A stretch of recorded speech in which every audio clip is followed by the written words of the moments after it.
지금 종편을 보면은 사실 최민희 의원으로 도배가 돼요. 제가 그래서 최민희 의원을 소개할 때 최순실 게이트의 음수 사원이라고 표현합니다. 거기서부터 시작됐어. 최순실 게이트 시작점이었어. 사실 2년 전이.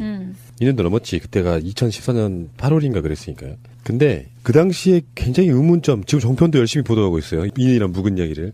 몰래카메라형 시계가 있는데 아닌 것 같다는 거지. 그래요?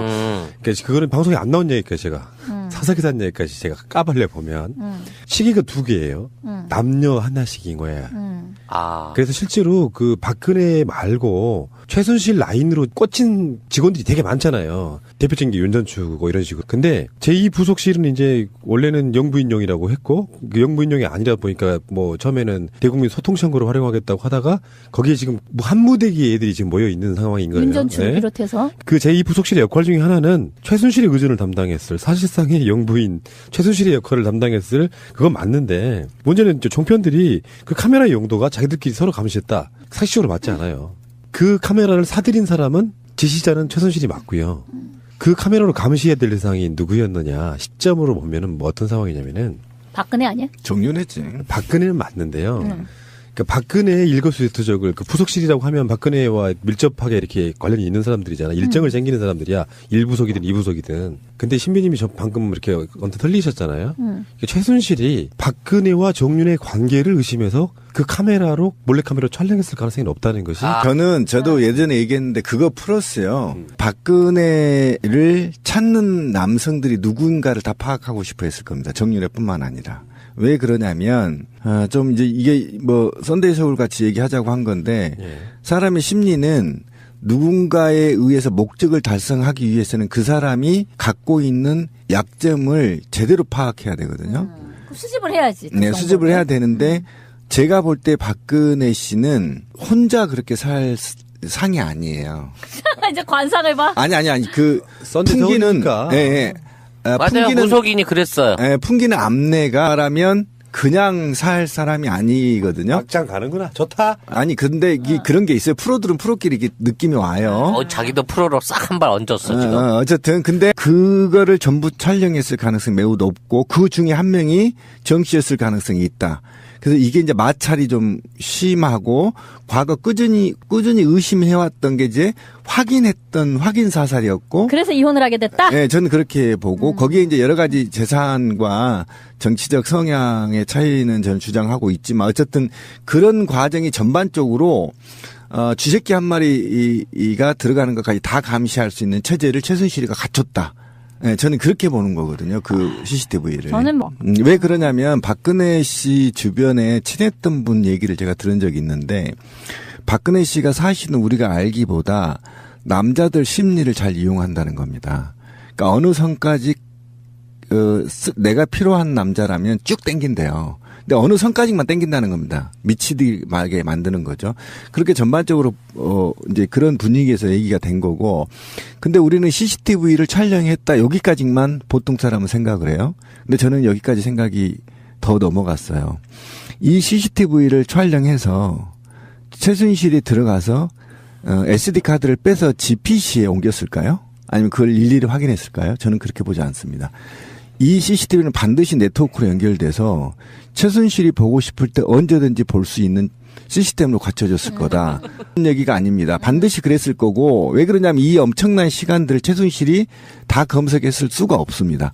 그러면 외부에서라도 내가 의심스러울 때 즉시 들어갔을 보는 IP를 할당을 받아서 IP CCTV로 직접 접속해서 봤을 가능성도 있어서 이 부분도 반드시 수사해야 될 덕목 중에 한 덕목이죠. 그러니까 몰카는 어차피 외부 동선용이고요. 청와대 내에서 몰카를 특별히 달 일이 없어서 그게 의구심이 생긴 거예요. 그렇죠. 참 재밌는 거예요. 저번에 우리가 그 방송 했잖아요. 부부 사이에도 권력 때문에 결국은 이혼이 좀 이제 좀 풀리지 않습니까? 그렇죠. 어느 정도 이혼한 이유가 풀리잖아요. 사실은 이게 박근혜 양쪽 팔을 서로 잡아당기고 있다가, 나 안 되겠어. 제가 있으면 내가 이 박근혜를 맘대로 후리는데 불편하겠어 싶어서 남편도 털어낸 거고요. 그런 의미에서 박근혜 주변에 있던 여성 보좌관이나 어떤 친했던 여자들에 대한 것들을 전부 다 사실상 최순실이 일종의 질투 비슷하게 경계 비슷하게 해서 털어냈을 가능성도 또 있고요. 차은택이라고 하는 인물도 지금 꼭 우리가 재능이라든지 그 사람이 했던 엽기적인 또는 굉장히 말도 안 되는 특혜만 생각할 게 아니라 박근혜를 지근거리에서 항상 수행했다는 점을 좀 눈여겨봐야 된다는 거예요. 그러니까 박근혜가 차은택만 옆에 있으면 항상 표정이 온화하고 밝았더라 하는 또 어록이 있지 않습니까? 우리가 흔히 생각하고 있는 관계 이상으로 그 시계에 찍혀있는 인물 중에 차은택도 포함될 수 있다. 뭐 이런 가능성도 생각을 해볼 수 있는 거예요. 근데 기본적으로 너무 관계가 더럽다. 돈만 있으면 되는 거야? 연하 막 몇 살, 에? 하게. 그러니까. 누나라고 하지 마. 썬데이 서울식으로 가면은 그러면은 박근혜와 차은택 그리고 최수실과 고영태 이렇게 되는 거예요? 더 많을 거예요. 더 많겠죠. 북한이 이미 공식 안에 있지 않았습니까? 왜? 그러니까 정확히 말하면 중앙일보라고 말씀해도 돼요. 아니 중앙일보에서 인용한 북한의 그러니까 우리 중앙일보로 민족끼리. 말해도 돼? 그래서 그 이외에 사적인 인물들, 그러니까 공식 파트너들 말고 사적 파트너들은 우리가 일반적으로 그렇잖아. 공식적으로 사귀는 발표하는 사람들보다는 한 10배 정도 많은 게 사실이기 때문에 공식적으로 법적으로 법정 증언으로 확인된 200명의 여성 편력과 비슷하게 가진 못하겠지만 그래도 한 40명 정도는 있지 않을까 하는 또 추론을 해볼 수가 있는 거죠. 그거는 정말 맥락 없는 추론이야. 10배는 되거든. 왜냐면 공식적으로 사귀는 사람이랑 비공식적으로 사귀는 사람의 숫자 차이는. 돈 있는 게 참 좋기는 해요. 제가 예전에 정윤회라고 하는 사람이 박근혜와 밀접한 연관이 있다라는 소문이 막 돌았던 거는 최근 일이 아니잖아요. 우리 사실은 세월호 사건 나기 그 이후에 정윤회라는 사람은 박근혜의 새서방인 것처럼 인식될 정도였단 말이에요. 지금이야 이제 최순실이 확 떠올라서 정윤회는 완전히 쩌리가 된 상황이지만 그렇다 보니까 그 당시에는 그런 말들을 하면요. 이쪽 진보 쪽에 계시는 뭐 유명한 언론인이신데요. 개인적인 자리에서 막 화를 내는 거예요. 뭐라 그랬냐면은 박근혜 나이 정도 되면은 그런 거 못한대. 제 그게 무슨 논리인지 말인지 막걸리인지. 사람 나름이죠. 사람 나름이고요. 자기가 평상시 때 그런 쪽으로 갖고져 온 사람들은 70, 80 먹어도 합니다. 오죽했으면 TV조선이 얼마 전에 정말 찌라시급으로 방송한 거 하나 보셨죠? TV조선에 증언한 사람이 들어와가지고 그 인터뷰를 해요. 최태민과 박근혜가 방에 들어가면 오랫동안 나오지 않았는데 뭐 이런 이야기를 합니다. 두 사람이 공개랑 관계를 했다는 건 이제 대한민국 사람 모르는 사람이 없어. 하루 종일 안 나왔다. 네. 네, 그 사람 키워드가 그렇습니다. 이제 그러면서 이제 이게 지금 정윤회가 얼마 붙어서 그 당시 우리가 막 수근수근 됐던 게 그런 거 아니에요. 사위와 들러붙는 그때 수근수근 할 때 그쪽에 아까 말한 그런 분들은 말이 되냐고 자기 상식선을 생각했을 때 박근혜라는 사람의 나이도 있고 또는 어떤 관계적으로 봤을 때 말이 안 된다고 계속 이야기를 해왔는데 어쩌면 이번 최순실 사건을 계기로 해가지고 저는 그 맥락이 좀 잡힌다. 솔직히 그런 감정을 한번 말씀드려보고 싶네. 치정. 그렇죠.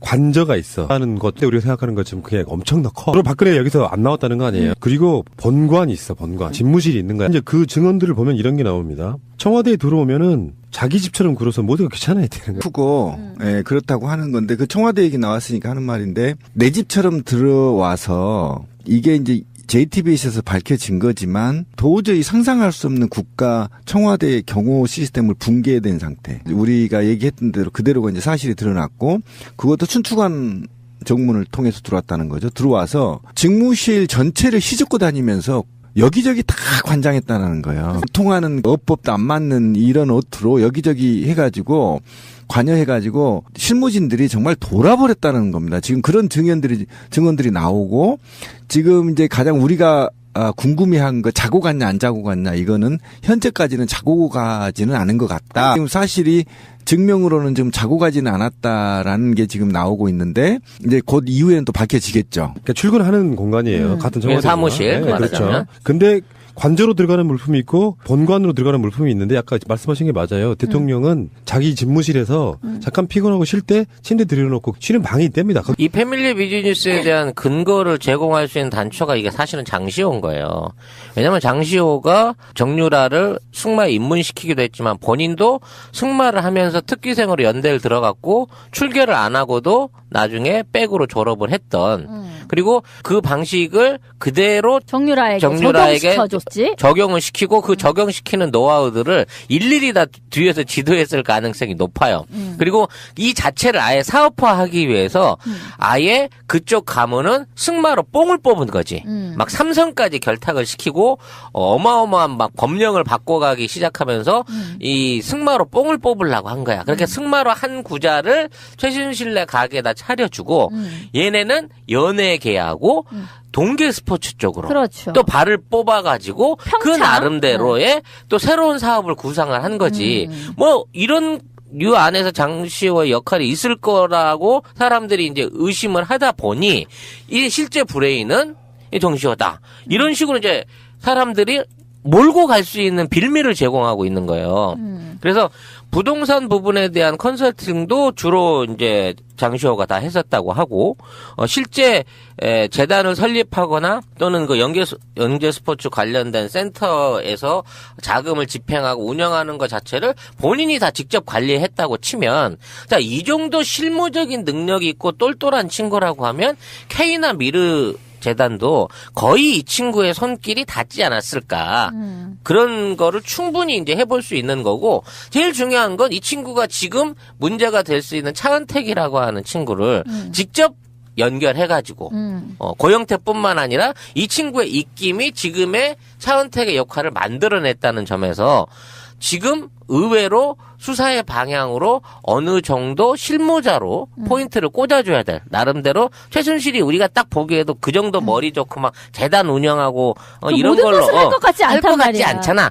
그 와중에 좀이라도 그쪽 집안에서 똘똘한 사람이라고 지목받을 수 있는 일종의 종범, 제대로 된 종범이 이 장시호가 아니냐는 의심을 하게 되는 거죠, 현재로서. 뭐 처음에는 대국민 소통창구로 활용하겠다고 하다가 거기에 지금 뭐 한무대기 애들이 지금 모여 있는 상황인 거예요. 윤전추를 비롯해서. 그 제2부속실의 역할 중에 하나는 최순실의 의존을 담당했을, 사실상의 영부인 최순실의 역할을 담당했을, 그건 맞는데 문제는 이제 종편들이 그 카메라의 용도가 자기들끼리 서로 감시했다, 상식적으로 맞지 않아요. 그 카메라를 사들인 사람은 지시자는 최순실이 맞고요. 그 카메라로 감시해야 될 대상이 누구였느냐 시점으로 보면은 뭐 어떤 상황이냐면은 박근혜 아니야? 정윤회지. 박근혜는 맞는데요. 그러니까 박근혜의 일거수일투족을, 그 부속실이라고 하면 박근혜와 밀접하게 이렇게 관련이 있는 사람들이잖아. 일정을 챙기는 사람들이야. 1부속이든 2부속이든. 근데 신비님이 방금 이렇게 언뜻 흘리셨잖아요. 그러니까 최순실이 박근혜와 정윤의 관계를 의심해서 좋다. 아니 근데 이게 그런 게 있어요. 프로들은 프로끼리 이게 느낌이 와요. 자기도 프로로 싹 한 발 얹었어, 지금. 어쨌든 근데 그거를 전부 촬영했을 가능성이 매우 높고 그 중에 한 명이 정 씨였을 가능성이 있다. 그래서 이게 이제 마찰이 좀 심하고 과거 꾸준히 의심해왔던 게 이제 확인 사살이었고. 그래서 이혼을 하게 됐다? 네, 저는 그렇게 보고 거기에 이제 여러 가지 재산과 정치적 성향의 차이는 저는 주장하고 있지만 어쨌든 그런 과정이 전반적으로 쥐새끼 한 마리가 들어가는 것까지 다 감시할 수 있는 체제를 최순실이가 갖췄다. 네, 저는 그렇게 보는 거거든요. 그 CCTV를. 저는 뭐. 왜 그러냐면 박근혜 씨 주변에 친했던 분 얘기를 제가 들은 적이 있는데 그 카메라로 몰래카메라로 촬영했을 가능성이 높다는 것이. 저도 예전에 얘기했는데 그거 플러스요. 박근혜를 찾는 남성들이 누군가를 다 파악하고 싶어 했을 겁니다. 정윤회뿐만 아니라.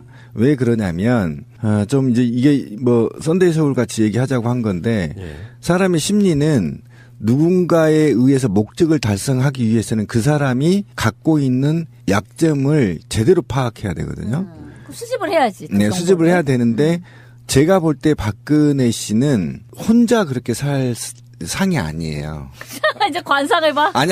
그 풍기는 맞아요. 무속인이 그랬어요. 예, 풍기는 암내가라면 그냥 살 사람이 아니거든요. 막장 가는구나. 박근혜 씨가 사실은 우리가 알기보다 남자들 심리를 잘 이용한다는 겁니다. 그러니까 어느 선까지 내가 필요한 남자라면 쭉 땡긴대요. 근데 어느 선까지만 땡긴다는 겁니다. 미치게 만드는 거죠. 그렇게 전반적으로 이제 그런 분위기에서 얘기가 된 거고. 근데 우리는 CCTV를 촬영했다 여기까지만 보통 사람은 생각을 해요. 근데 저는 여기까지 생각이 더 넘어갔어요. 이 CCTV를 촬영해서 최순실이 들어가서 SD 카드를 빼서 GPC에 옮겼을까요? 아니면 그걸 일일이 확인했을까요? 저는 그렇게 보지 않습니다. 이 CCTV는 반드시 네트워크로 연결돼서 최순실이 보고 싶을 때 언제든지 볼 수 있는 시스템으로 갖춰졌을 거다. 지금 종편을 보면은 사실 최민희 의원으로 도배가 돼요. 제가 그래서 최민희 의원을 소개할 때 최순실 게이트의 음수 사원이라고 표현합니다. 거기서부터 시작됐어. 최순실 게이트 시작점이었어. 사실 2년 전이. 2년도 넘었지. 그때가 2014년 8월인가 그랬으니까요. 근데 그 당시에 굉장히 의문점, 지금 종편도 열심히 보도하고 있어요. 이런 묵은 얘기를. 몰래카메라형 시계가 있는데 아닌 것 같다는 거지. 그래요? 그러니까 그거는 방송에 안 나온 얘기까지 제가 사석에 산 얘기까지 제가 까발려 보면 시계가 두 개예요. 남녀 하나씩인 거야. 그래서 실제로 그 박근혜 말고 최순실 라인으로 꽂힌 직원들이 되게 많잖아요. 대표적인 게 윤전추고 이런 식으로. 근데 제2부속실은 이제 원래는 영부인용이라고 했고 그 영부인용이 아니라 보니까